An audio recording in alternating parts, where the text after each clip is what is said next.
स्वागत है दोस्तों आपका मेरे YouTube चैनल। आज सुबह बज गए हैं, सुबह के 4 बज गए हैं और मैं निकल रहा हूँ जबलपुर के लिए। ट्रेनिंग है मेरी, 5 दिवसीय ट्रेनिंग है। तो मैं हो गया हूँ तैयार, बस बाइक से जाना है हमको और हम बाइक से निकल चुके हैं। पूरा जंगली रास्ते से हम जा रहे हैं जबलपुर की ओर। देख सकते हैं आप कि कितना शानदार नज़ारा है बालाघाट और सिवनी के बीच में। मैंने हेलमेट नहीं लगाया, थोड़ी देर के लिए निकाल दिया और फिर हम निकल गए। पहुंच गए हम सिवनी के पास। सिवनी होते हुए हम गए थे लखनादौन, धूमा होते हुए। तो ये है सिवनी का बाईपास। अगर हम लेफ़्ट साइड जाते हैं तो लेफ़्ट साइड जाएंगे तो मिलेगा नागपुर, और राइट साइड जाएंगे तो हमको मिलेगा जबलपुर। ये देखिए 2 रोड है, इस साइड और इस साइड। हम निकले हैं पल्सर बाइक से, जो कि बहुत आनंद आ रहा है हमको रास्ते में जाने के लिए। और सुबह 9:30 बजे से ट्रेनिंग है और हम निकले हैं सुबह 9 बजे घर से, 9 बजे सॉरी 6 बजे घर से निकले हैं हम लोग। अब देखते हैं कितने बजे तक पहुंच पाते हैं। टारगेट तो 9:30 का है। सुबह के 6 बजे निकले थे, लगभग सिवनी आते तक हमको 7 बज गए। और यह है नेशनल हाईवे 44 जो जाता है श्रीनगर से कन्याकुमारी तक, साउथ से ईस्ट को पूरा जोड़ता है। सबसे लंबा नेशनल हाईवे है और थोड़ा थोड़ा बादल आ गए थे, धूप नहीं लग रही थी उतनी, तो थोड़ा अच्छा लग रहा था, मौसम बहुत अच्छा था। और रास्ता तो इतना शानदार है कि मज़ा आ जाएगा आपको जाने में। और ऊपर से बाइक से ट्रैवल करने का आनंद अलग ही है। सारे नज़ारे देखते हुए जाना। बड़े बड़े कार्गो ट्रक मिल रहे थे हमें रास्ते में, क्योंकि यह नेशनल हाईवे है। बहुत लंबी लंबी दूरी तक यहाँ पर ट्रक चलते हैं। हमने रास्ते में ओपन जिम का सामान मिला एक ट्रक में, और फिर मिल गया टोल गेट। तो देखते हैं हमको टोल लगता है कि नहीं लगता है। और हम निकल गए, बाजू से हम बचकर निकल गए यहाँ पर, और हमको टोल नहीं लगा। क्या बाइक को टोल लगता है? नहीं, बाइक को बिल्कुल भी टोल नहीं देना पड़ता है। बाइक ख़रीदते समय ही सारा रोड टैक्स पटा दिया जाता है। फिर हम रास्ते में लेके थोड़ा वहाँ पर हमने फ़ोटो सेशन करवाया और फिर हम निकल गए। आगे बढ़े हम लखनादौन। लखनादौन में मिल गया हमको ये ओवरब्रिज जो लेफ़्ट साइड जाता था नरसिंहपुर।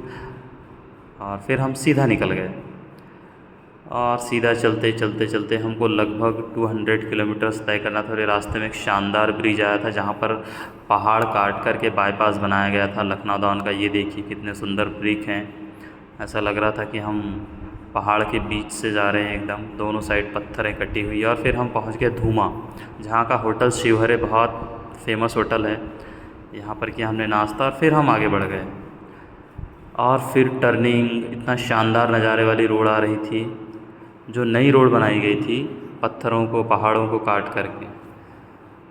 बहुत आनंद आ रहा था हमें जबलपुर के रास्ते बाइक से तय करने में।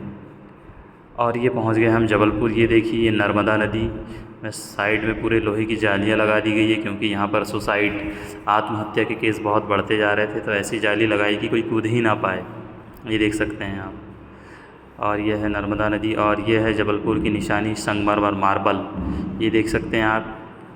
जबलपुर पहुंचते ही हमें मार्बल दिखाई देने पड़े, क्योंकि जबलपुर इसी चीज़ के लिए प्रसिद्ध है, संगमरमर के लिए। फिर आगे बढ़ते ही हमको मिल गई रेलवे फाटक। मुझे लगा ट्रेन कब जाएगी और अब कब हम ट्रेनिंग सेंटर पहुंचेंगे। 10 बज चुके थे, हमको 9:30 बजे पहुंचना था। और ये ट्रेन ने हमको और 10 मिनट लेट करवा दी। ऐसा लग रहा था कि कब कब ट्रेन जाए। फिर जल्दी से ट्रेन गई, रेलवे क्रॉसिंग खुली और हम आगे बढ़े। और फिर हमने गूगल में लगाया अपना डेस्टिनेशन, पंडित लज्जा झा शासकीय उत्कृष्ट विद्यालय, जो एकदम हाई कोर्ट के फ्रंट में है। हाई कोर्ट के सामने हम पहुंच गए ट्रेनिंग सेंटर में। हमने यहाँ पर अपना करवाया रजिस्ट्रेशन तुरंत पहले जा कर के। कुछ ट्रेनीज़ पहले ही आ चुके थे जो बालाघाट, सिवनी, छिंदवाड़ा के थे। फिर हमको मिल गया रूम। हम गए इस रूम में, देखा रूम पूरा खाली था, कुछ नहीं था। 4 ड्रॉर थे, अलमीरा थी, बस। हमने देखा यहाँ से हवा आ रही थी ठंडी ठंडी। हमको गद्दे नीचे से लाने थे। और ये बिल्डिंग था हॉस्टल का। कूपन मिल गया था हमको खाने का, सुबह का नाश्ता का, रात के खाने का। 5 दिन के पूरे कूपन मिल चुके थे। हम चले गए नाश्ता करने के लिए। और नाश्ते के स्टॉल में एकदम अंतिम में चल रहा था। नाश्ते में लगा था पोहा और जलेबी थी। आंटी को हमने कूपन दिया अपना, और इन्होंने हमको फटाफट पोहा और जलेबी परोसी।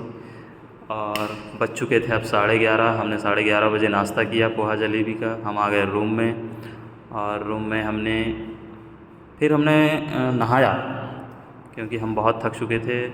और फिर हम रेडी हो गए नहा धो करके, और अब हम निकल रहे थे ट्रेनिंग के लिए। ट्रेनिंग सेंटर बाजू में ही कैंपस में था। मैंने फटाफट तैयारी करी और फाइनली अब हम जा रहे थे ट्रेनिंग के लिए, जहाँ पर हमको, और ये सर भी नहाने के लिए जा रहे थे। मैंने अपने घर से ही डायरी ला चुकी थी, लेकिन हमको किट में डायरी, पेन ये सब मिल चुका था ऑलरेडी, आई कार्ड। लेकिन मैं अपना घर से ही आई कार्ड भी लेकर के गया था, जो मैंने लगाया अपने गले में। और फिर हम फाइनली अब रेडी हो चुके थे। हम लोग 3 लोग थे, एक राकेश दसरी सर जो नीलजी में हैं, ये रहे रत दसरिये सर जो नीलजी हाई स्कूल में हैं। हमने फिर फ़ोटो खिंचवाई, फिर तीनों ने खिंचवाई। यह है केसवानी सर जो नवेगांव बालाघाट के पास है, और ये ट्रेनिंग हॉल आप देख सकते हैं। सब लोग पहुंच चुके थे, सर लोग अपना लेक्चर स्टार्ट कर चुके थे।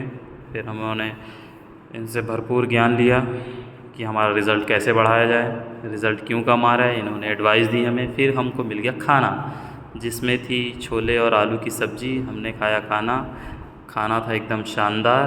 फिर हम लोग टी ब्रेक के लिए निकल गए, उसमें मिल गए हमको सर, बाकी लोग, और फिर से ट्रेनिंग स्टार्ट हो गई। फिर ट्रेनिंग के बाद हम निकल गए बाहर की ओर। फिर हम पानी लेने चले गए। फिर फाइनली छुट्टी हो गई, ये शाम के 5:30 बज गए। फिर हम जा रहे थे हॉस्टल की ओर। फिर हम गए घूमने के लिए बाहर निकलने के बाद हमने देखा कि पंडित लज्जा झा शासकीय उत्कृष्ट विद्यालय में इतना शानदार गार्डन है, ये आप पीछे की ओर देख सकते हैं। इतना सिस्टमेटिक इनको रखा गया, और ये कौन सी घास जैसे पौधा था भाई, इतना सुंदर दिख रहा था ना, जिसकी कोई हद ही नहीं। सारे जबलपुर में यही पहुंचा था। फिर हम पहुंच गए भंवरताल गार्डन, जो कि शास्त्री ब्रिज के पास है। क्योंकि हम बाइक से आए थे तो भाई एंजॉय करने की तो बनती है। हम निकल गए भंवरताल गार्डन में हमने टिकट लिया, एंट्री की। और ये दोनों ने कभी ये गार्डन नहीं देखा था, तो मैं इनको ले आया यहाँ पर शाम को। और इतना शानदार गार्डन है, अगर आप जबलपुर आएँ तो कभी ना कभी भंवरताल गार्डन ज़रूर आएँ, और आई लव जबलपुर के पास फ़ोटो ज़रूर खिंचवाएँ। तो फिर हमने भंवरताल गार्डन में बढ़िया घूमा, आई लव जबलपुर के सामने पोज दिया उसको उठाने का। और वहाँ पर जो फव्वारे लगे थे, स्प्रिंकलर लगे थे, वे इतनी एकदम फव्वारे जैसा पानी छोड़ रहे थे, इतना ठंडा लग रहा था वहाँ पर, ऐसा लग रहा था कि यहीं बैठे रहें। ये देखिए धुएं जैसा पानी निकल रहा था, यहाँ से फव्वारा छोड़ रहे थे ये। और उसके बाजू में फिर वही जो स्कूल में घास जैसा पौधा था, वही पौधा यहाँ पर भी था। फिर हमने और फ़ोटो खिंचवाई उसके साथ। और ये देखिए कितना सुंदर नज़ारा है भंवरताल गार्डन का। और यहाँ पर जो ग्रीनरी है, हरी हरी घास है किनारे में लगी हुई, इतना मनोरम दृश्य था उस चीज़ का चारों तरफ। ये देखिए जो मैंने अभी नोटिस किया था, ये स्पीकर था, वो गार्डन स्पीकर कहते हैं इसमें, जिसका पानी और धूप का कोई इफ़ेक्ट नहीं पड़ता है। फिर हमने गार्डन के चारों ओर चक्कर लगाया। अब इसे भंवरताल क्यों कहा जाता है इस गार्डन को, शायद इसके चारों तरफ सड़क है इसीलिए इसको भंवरताल गार्डन कहा जाता है। ये देखिए ये हरी घास वाला पौधा। फिर यहाँ पर एक बच्चों का भी सेक्शन था, जिसमें ये जंपिंग यार्ड था, जिसमें जंप कर सकते हैं। ये इलेक्ट्रिक गाड़ी थी। ये देखिए रोज़ गार्डन, यहाँ पर कितने सारे रोज़ ही रोज़ हैं, इतने सारे रोज़ थे। जहाँ इसको तोड़ना मना था, इसको पढ़ा हमने और हम वापस हो गए।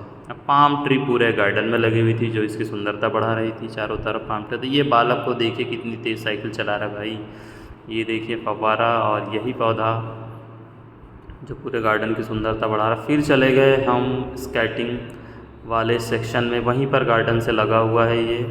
और इतनी शानदार स्केटिंग देख के मैं तो दंग ही रह गया। जो ये छोटे छोटे बच्चे जिनको बोलना नहीं आ रहा भाई, वो स्केटिंग कर रहे हैं यहाँ पर, और इतनी स्पीड से कर रहे हैं और टकरा भी नहीं रहे हैं एक दूसरे से। मैं तो इनको देख के हतप्रभ ही रह गया कि क्या है ये। और हम गांव वाले देख रहे हैं, गांव के बच्चों और शहरों के बच्चों में कितना अंतर है, ये देखने मिला मुझे यहाँ पर आकर। कि शहर में आकर आप कितनी सारी एक्टिविटीज़ कर सकते हैं, लेकिन गांव के बच्चे बेचारे कुछ नहीं कर पाते, क्योंकि ये सारी फैसिलिटीज़ वहाँ अवेलेबल नहीं होती। ऐसा नहीं है कि क्षमता उनमें नहीं है। ये देखिए ये भाई येलो टी शर्ट वाला तो इतना फास्ट जा रहा था, लग रहा था कि सबसे एक्सपर्ट तो यही है। और ये बीच में सबके पेरेंट्स बैठे हुए हैं, बच्चों के कोचेस होते हैं जो फ़ीस लेकर के इनको सिखाते हैं। या कोई फ्री में भी सीख सकता है। ये देखिए ये बहुत फास्ट चल रहा था, बहुत ही ज़्यादा फास्ट। उसके बाद वापस फिर से हम आ गए गार्डन में। अब गार्डन से लगभग सभी लोग जाने लगे थे। हमने बढ़िया किया टाइम पास, सर ने किया वीडियो रिकॉर्ड, मैं लेटा हुआ था, मुझे पता ही नहीं था कि ये मेरा वीडियो बना रहे हैं। और ऐसा वीडियो बनाया भाई इन्होंने ऊपर से नीचे तक। और फिर हम निकलने गए और जेडी साहब आ गए हॉस्टल में कि आपको क्या क्या कमी है भाई रूम में चेक करने के लिए। हमने उनको बताया कि भाई गद्दे वद्दे कुछ भी नहीं है, कूलर नहीं है। उन्होंने कहा कि हाँ सब अरेंजमेंट कर देते हैं, आप लोग खाना खाइए। हम निकल गए खाना खाने के लिए। फिर खाने में मिल गया आलू गोभी की सब्ज़ी, सलाद, रोटी, चावल, दाल। फिर एक सर को छोड़ना था रेलवे स्टेशन। हम आ गए रेलवे स्टेशन के प्लेटफॉर्म नंबर 6 साइड में, जहाँ पर रखा हुआ था नैरोगेज ट्रेन का एक डिब्बा। फिर हमने फ़ोटो खिंचवाई वहाँ पर। ये पुराने नैरोगेज का कोच है, ये देख सकते हैं आप किस टाइप के कुछ हुआ करते थे। और ये भंवरताल गार्डन की कुछ फ़ोटोज़ हैं। तो इतना शानदार है भंवरताल गार्डन, कभी आप जबलपुर आइए तो ज़रूर आइएगा इस गार्डन में। ये देख सकते हैं आप। और फिर हमने रेलवे स्टेशन में रात में 9 बजे के आसपास, फिर 9:34 हुआ है, ऊपर टाइम देख सकते हैं आप।